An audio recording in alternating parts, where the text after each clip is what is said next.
आज आश्विन मास कृष्ण पक्ष प्रतिपदा तिथि आज पितृपक्ष आरंभ होइछि।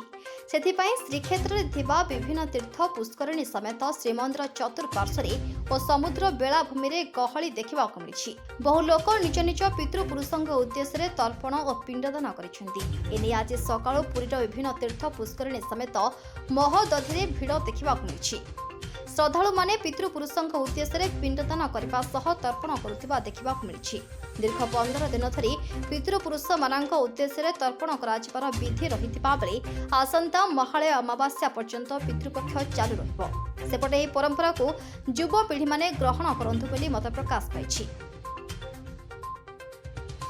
नरेंद्र तीर्थ पुष्करणी मु महालय प्रतिपदा अमावास्या पर्यंत तिल तर्पण कराए। यहाँ हूँ कौन ये 15 दिन धरापृष्ठ को पितृलोक अवतरण करपाईका यहाँ श्रद्धा आदर भक्ति सहित लोक मैंने आसिक प्रतिपदा अमावास्या पर्यंत तिल तर्पण करती वसुदेव भी करती। ब्राह्मण शूद्र समस्ते भी आसिक तिल तर्पण दे पारे। जेहेतु यहाँ महालया श्राद्ध मऊला कूलर जेहेतु मामू घर को आउ के पारे यही 15 दिन ही दियंती।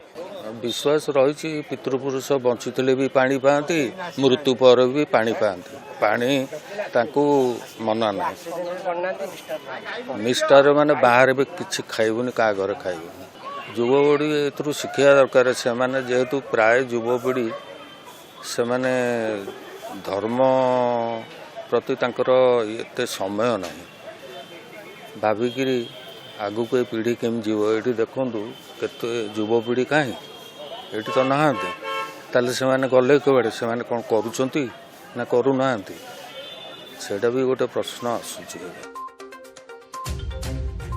पुरीरू रंजित मिश्रଙ୍କ रिपोर्ट यूबीसी ओडिया।